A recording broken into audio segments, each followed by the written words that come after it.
Friends, ഇതൊരു 32 inch common display ആണ്. ഇതിൻ്റെ കംപ്ലൈൻറ്റ് പടമൊക്കെ കാണുന്നുണ്ട്. വൈറ്റ് സ്ക്രീനോ അല്ലെങ്കിൽ വേറെ എന്തോ ഒന്നുമല്ല. ഡിസ്പ്ലേയിൽ 2, 3, 4, 5, 6 ലൈനുകളാണ്. പടമൊക്കെ കാണുന്നതിന് യാതൊരു കുഴപ്പമില്ല. ഡിസ്പ്ലേയിൽ ലൈനുകളാണെന്നുള്ളത്. അപ്പം ഡിസ്പ്ലേയിൽ വരുന്ന 2 ഐസികൾ, കോഫ് ഐസികൾ കംപ്ലൈൻ്റ് ആയിരുന്നു. അത് രണ്ടും നമ്മൾ റീപ്ലേസ് ചെയ്യാൻ വേണ്ടി പോവാണ്. അത് രണ്ടും റീപ്ലേസ് ചെയ്ത് കഴിഞ്ഞാൽ ഡിസ്പ്ലേക്കകത്ത് യാതൊരുവിധ ലൈനോ കാര്യങ്ങളൊന്നും ഉണ്ടാവില്ല. പക്കാ പടം. അങ്ങനെ നമ്മൾ ഒരെണ്ണം മാറ്റി വെച്ചിട്ടുണ്ട്. രണ്ടാമത് മാറ്റാൻ വേണ്ടി പോവുകയാണ് ചെയ്യുന്നത്. 2 ഐസികൾ നമ്മൾ പുതിയ ഐസി വേണം നമ്മളിത് ഡിസ്പ്ലേക്കകത്ത് ബോണ്ട് ചെയ്യാൻ. പഴയതൊന്നും നമുക്കതിനകത്ത് ചെയ്ത് കഴിഞ്ഞാൽ നിൽക്കത്തില്ല. കുറച്ച് കഴിഞ്ഞാൽ ലൈൻ വരും. അപ്പോൾ നമ്മൾ പക്കാ ക്ലീൻ ചെയ്തിട്ട് പക്കാ പുതിയ കോപ്പ് ഐസി നമ്മൾ റീപ്ലേസ് ചെയ്യാൻ വേണ്ടി പോവുകയാണ് ചെയ്യുന്നത്. ഓക്കെ, അപ്പോൾ നമ്മൾ 2 കോപ്പ് ഐസികൾ മാറ്റിയിട്ട് ആ ഡിസ്പ്ലേനെ പക്കാ വർക്കിംഗ് കണ്ടീഷനാക്കി. യാതൊരുവിധ ലൈനോ കാര്യങ്ങളോ ഒന്നുമില്ല.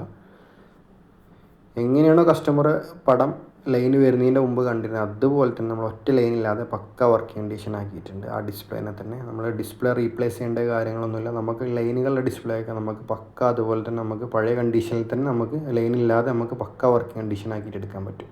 ഓക്കെ, ഇത് BOE 32 ഇഞ്ചിൽ വരുന്ന ഡിസ്പ്ലേ ആണ്. 32 ഇഞ്ച് കോമൺ ആയിട്ട് വരുന്ന ഡിസ്പ്ലേ ആണ് ഇത് വരുന്നത്.